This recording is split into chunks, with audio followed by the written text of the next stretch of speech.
Hope you're doing well. I know I am. You're probably doing better than you actually think. And that brings us to the topic of this video, the idea of reframing. Reframing is very simple. It's just changing how you look at situations. This is very simple. Fundamental self-help right here. You got to get this down packed. In fact, this video is going to contribute to another video that I'm going to title the top 10 fundamental self-help principles, basic things that you should know when you're first getting into self-improvement, because it's kind of like a map that makes the whole process easier. Because I'll be honest, I'm sure you can relate when you see all these videos about this topic, meditation, confidence building, dating, fitness, all these domains of self-help. It can be overwhelming. So stay tuned for that video. But this video, reframing, we're going to talk about it. A frame is basically the boundary in which you view a situation, right? Think a square, pretty simple. That boundary. Now, we all have unique experiences. We've grown up differently. We have different beliefs. We have different environments. So naturally, our worldviews and the way we process certain information is going to differ. This is the frame in which we view situations. So, for example, somebody doesn't get you a birthday gift. Your frame could be, oh, they don't like me. That could be your frame. But another frame is, oh, maybe they're busy at the moment, or maybe they forgot. So as you can see, there's multiple interpretations of a situation. And sometimes you may think, this gets even deeper when it comes to frame, to how you view things. When it comes to how you view things, you can see a situation one way consciously, as in you think you see it one way, but subconsciously you're actually seeing and feeling it in a different way. So for example, let's say somebody makes fun of another person. The person that gets made fun of just laughs it off. Consciously he's like, oh, that didn't bother me, but subconsciously he's feeling it, right? He's really feeling it. So there's that. Now, why is reframing important in the first place? Because the mind is naturally kind of negative. Let's be honest, right? It's not uncommon for us to move towards negativity, to get drawn into negativity, to internalize negativity. Not only our own negativity and BS, but other people's negativity and BS. So you need to have the ability of taking your mind, which in another video I referenced the mind as a collaborator, taking this collaborator and working with it so that you can look at situations and change how you view it.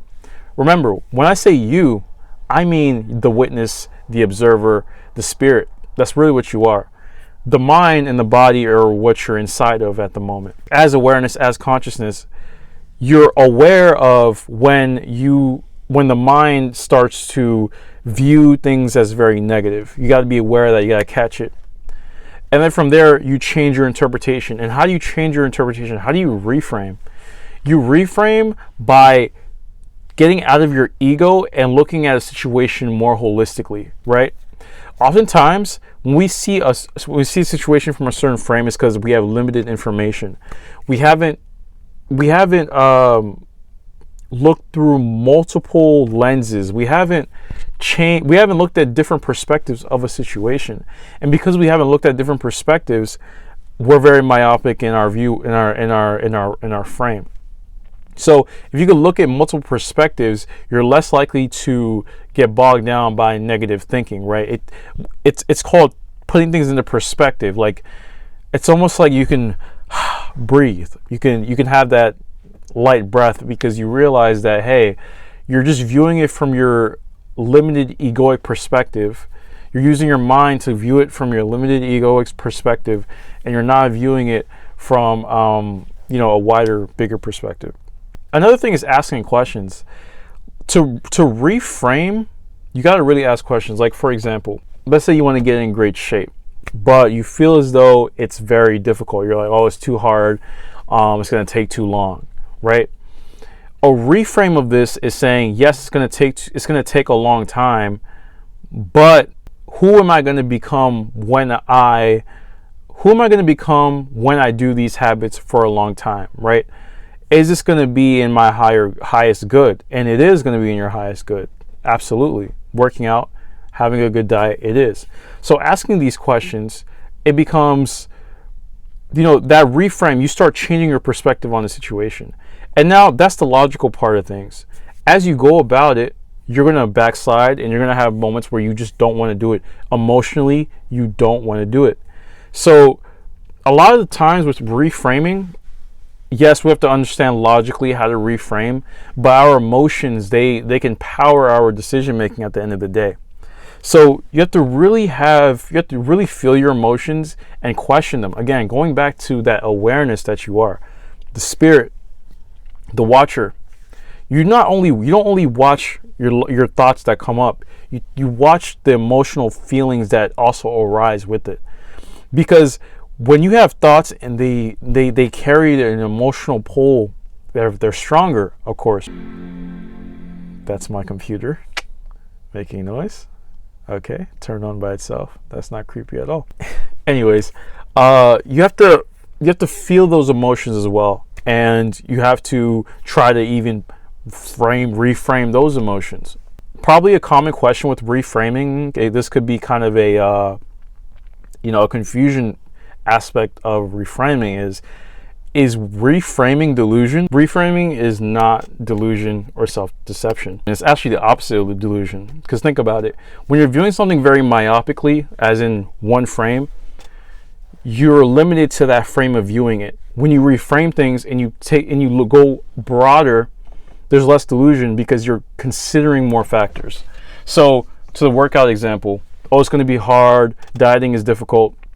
Okay, who do I become as I'm dieting throughout the journey? What's the end result? How will my confidence be? How will my health be? How will I be treated differently socially, professionally? You've used questions to change how you viewed it, and you've added more perspective to that frame. So now you're not in delusion. You're actually more grounded in the different realities of the world, right? Health is important. Social connections are important. Your professional career is important. Your confidence, your self-esteem, that is so important. Seriously. So when you think about reframing, this is what it's all about, right? So let's recap. What is reframing? It's really changing how you view a situation by considering more perspectives, and you can use questions in order to power your reframing. And when you reframe things, events don't bother you as much because, and this is how you think more positively. Thinking positive isn't just a mind switch. It isn't. Your brain is going to naturally, it's just geared more towards negativity. And because you're the watcher, you have to notice when your brain is doing that, and you have to bring it back to, hey, what are the factors here, right? What's actually going on here? How can I reframe this in a way that's benefiting me without contributing to delusion? So things to keep in mind. Look, if you're not subscribed to JemVeda, what are you doing? Subscribe. Just do it. Just click it. Go ahead. Click it. Go. There you go. Make it gray. Okay. Cool. All right, guys. Take care. Next video is on... What's the next video? No, that's not the next video. I just had it in my mind. You'll see what the next video is. Peace.